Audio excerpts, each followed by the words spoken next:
Hello viewers, in our previous videos we have seen what is Kubernetes, we have seen what is containerization, we have seen what is container orchestration. In this video we'll see what is some of the best practices that if you are using Kubernetes what we should be doing. So when defining configuration, specify the latest API version. So this is the first best practices that we should do. Configuration files should be stored in version control before being pushed to the cluster. This allows you to quickly roll back a configuration change if necessary. The third best practice is it also aids cluster recreation and restoration. Write your configuration file using YML rather than JSON. Though these formats can be used interchangeably in almost all the scenarios, YML tend to be more user-friendly.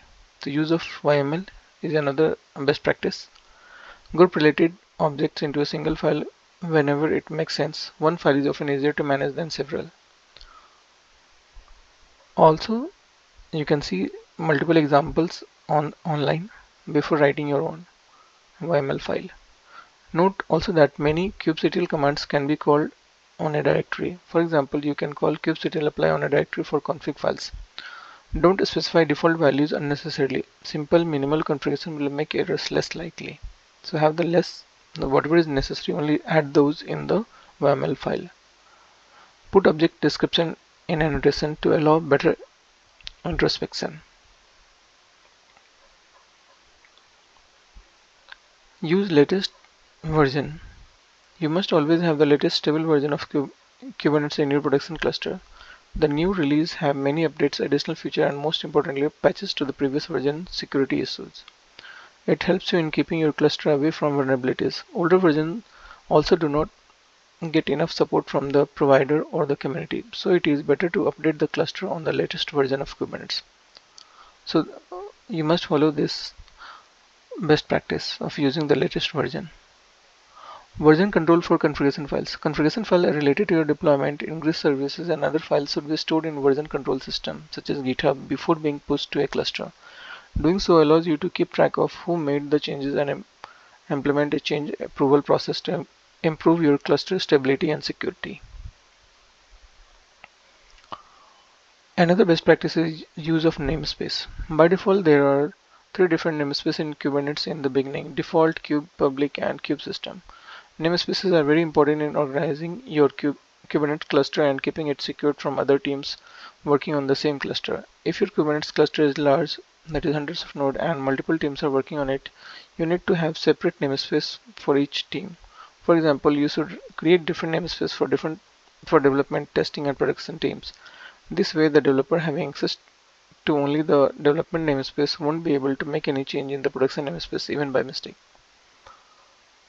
We should set the resource or request limits. This is also one of the best practice. One of the challenges with the Kubernetes cluster is that the application might fail while deploying it to the production cluster just because the cluster has limited availability of resources. This problem mostly occurs when you have not set up the resource request and limits. Without it, pods are free to utilize resources as per their needs. This way, if pods being to consume more memory and CPU than the node, then either the node might crash or the new pods might fail to establish. Therefore, it is important to set both request limit and limits where the memory should be defined in megabytes while the CPU in millis cores.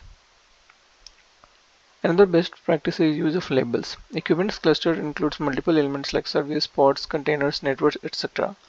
Maintaining all of these resources and keeping track of how they interact with each other in a cluster is cumbersome. This is where a label comes in. Kubernetes labels are key value pair that organize your cluster resources. For example, let's say you are running 2 instances of one type of application. Both are similarly named, but each application is used by different teams, such as development or testing team.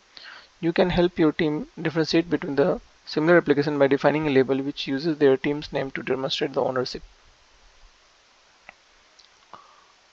Readiness and liveness probe. Readiness and liveness probes are strongly recommended. It is almost always better to use them than forget them. These problems are essentially health checks. Readiness probe. What is readiness probe? Readiness probe ensures a given pod is up and running before allowing the load to get directly to that pod. If the pod is not ready, the requests are taken away from your service until the probe verifies the pod is up. Second is the liveness probe. It verifies if the application is still running or not. This probe tries to ping the pod for a response from it and then checks its health. If there is no response, then the application is not running on the pod. The liveness probe launches a new pod and starts application on it if the checks fails. Audit your logs regularly. This is another best practice. The log of any system have a lot to tell. You just have to store and analyze them well. In Kubernetes, auditing the log regularly is very important in order to identify any vulnerability or threats in the cluster. All the request data made on the Kubernetes API is stored in the audit log file. This file is stored at var log audit.log with Kubernetes cluster audit policy presented at the etc Kubernetes audit policy.yml. Scalability.